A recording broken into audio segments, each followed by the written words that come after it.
आज गृह मंत्री अमित शाह भी बिहार में विपक्षी पार्टियों के खिलाफ हुंकार भरेंगे। मिशन 2024 को भेदने की तैयारी में अमित शाह आज बिहार आ रहे हैं। अमित शाह पश्चिमी चंपारण में जनसभा को संबोधित करेंगे और इसके बाद वो स्वामी सहजानंद सरस्वती जी की जयंती पर आयोजित किसान मजदूर समागम में पहुंचेंगे। अमित शाह वाल्मीकिनगर लोकसभा क्षेत्र के लोहारिया में पार्टी कार्यकर्ताओं के साथ बैठक कर लोगों को संबोधित करेंगे।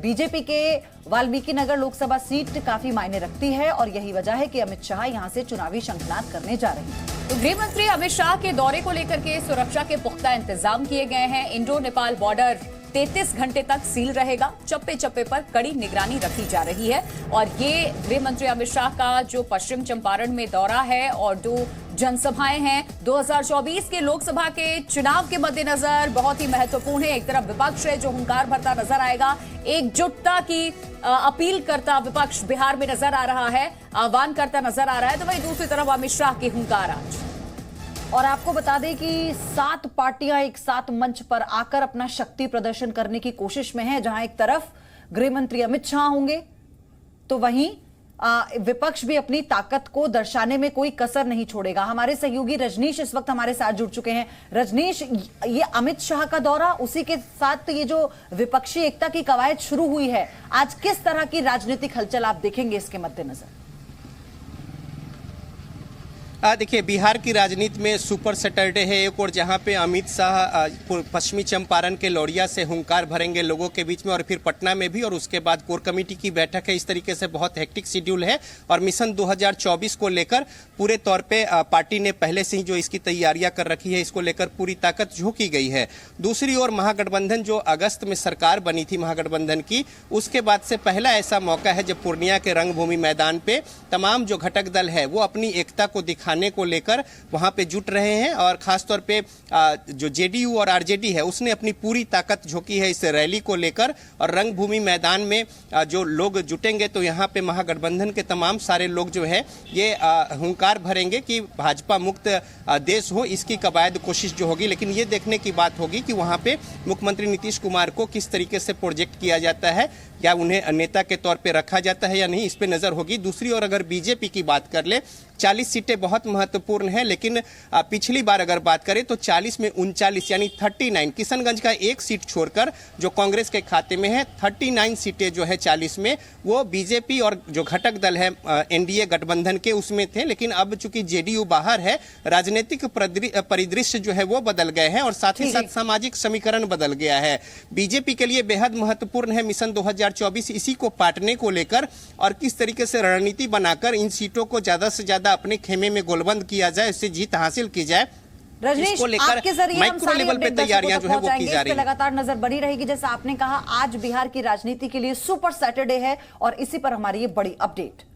2024 को लेकर के बिहार में सियासी सरगर्मी तेज हो गई। आज पूर्णिया में महागठबंधन रैली करने जा रहा है। महागठबंधन रैली को सीएम नीतीश और तेजस्वी यादव संबोधित करेंगे। रैली को महागठबंधन को 2024 की चुनाव की तैयारी माना जा रहा है। तो ये बड़ी खबर आपको बता दें, महागठबंधन एकजुटता दिखाता यहां से नजर आएगा। 2024 लोकसभा चुनाव के लिए महागठबंधन बिहार में चुनावी शंखनाद करने जा रहा है। आज इसका आगाज मुस्लिम बहुल सीमांचल के पूर्णिया से होगा।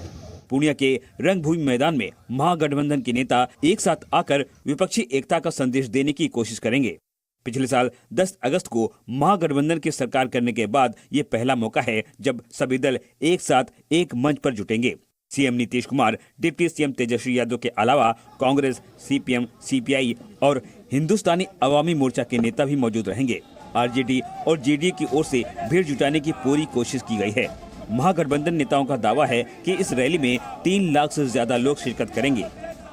रैली को लेके जो आम जनमानस में उत्साह है, मुझे लगता है कि 3 से 4 लाख लोग इस रैली में पूर्णिया में भाग लेंगे। पूर्णिया का चप्पा चप्पा लोगों से भरा रहेगा। और हमारे सहयोगी रुपेंद्र श्रीवास्तव पूर्णिया से इस वक्त हमारे साथ जुड़ चुके हैं। रुपेंद्र, एक तरफ मंच पे नीतीश और तेजस्वी और इसके अलावा तमाम विपक्षी नेता, कितना बड़ा प्रभाव होगा 2024 के चुनाव में, ये हुंकार कितना असरदार बिहार में?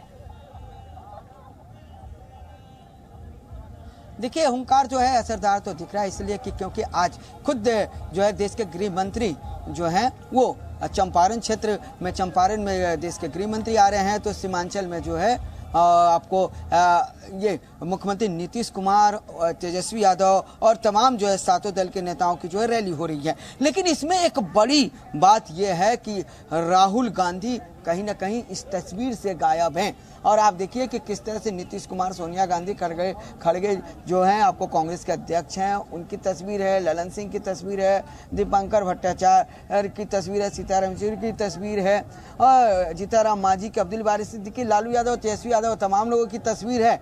लेकिन पूरे महागठबंधन के पोस्टर से जो है राहुल गांधी की जो है तस्वीर, जो है राहुल गांधी की तस्वीर वो गायब है, जो कहीं ना कहीं कांग्रेस के जो स्थानीय नेता हैं वो इसको लेकर जो है मने मन जो है कुंठित है। और अब जो कांग्रेस जो आज सुबह में जो पोस्टर जो लगाया है वो अपने तरफ से, उसमें राहुल गांधी की तस्वीर लगाई गई है और हम आपको दिखा रहे हैं, इसका एक नमूना दिखा रहे हैं। देखिए राहुल गांधी की एक कटआउट लगा हुआ है, तस्वीर जो एक लंबा सा, और इसमें देखिए कांग्रेस का हाथ का जो है सिंबल दिया गया, यानी कि महागठबंधन की तरफ से वो नहीं लगाया गया, कांग्रेसी जो लोग हैं वो आकर जो है वो यहाँ पर जो है वो लगाए हुए हैं। तो ये तस्वीरें जो है साफ तौर पर हमारे दर्शक जो है देख सकते हैं कि किस तरह से जो है राहुल गांधी जो है इस रैली से कहीं ना कहीं महागठबंधन का जो रुपेंद्र, फिर विपक्षी एकता कैसी हुई, जो होर्डिंग्स लगाए गए हैं उससे जो है अगर राहुल गांधी का फोटो नहीं है और ये बात कही जा रही है कि तमाम विपक्षी ताकतों को एक साथ लाना है, तो ये कैसे मुमकिन हो पाएगा? ये तो पिछली बार की तरह हो जाएगा कि मंच पर तो साथ थे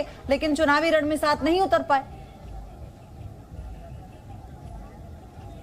देखिए पिछली बार ऐसा हुआ था, मंच पर साथ में थे, चुनावी रणनीति में साथ में नहीं थे, और यही का दिख रहा है क्योंकि इसमें एक कारण ये लग रहा है कि जो बिहार के दल जो हैं वो नीतीश कुमार को जो है पीएम को प्रोजेक्ट करना चाह रहे हैं।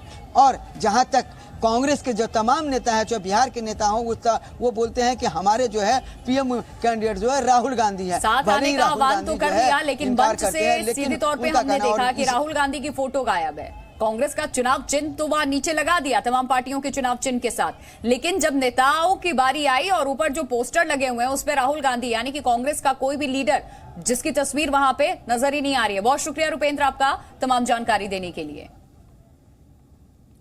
आगे बढ़ेंगे। एक्टर नवाजुद्दीन सिद्दीकी पर उनकी पत्नी आलिया ने रेप का मामला दर्ज कराया है। पत्नी आलिया ने आरोप लगाया है कि नवाजुद्दीन सिद्दीकी बच्चे को भी छीनने की कोशिश कर रहे हैं, बच्चे की कस्टडी चाहिए, इसके लिए उन्होंने एक एफआईआर भी लॉन्च कराई है।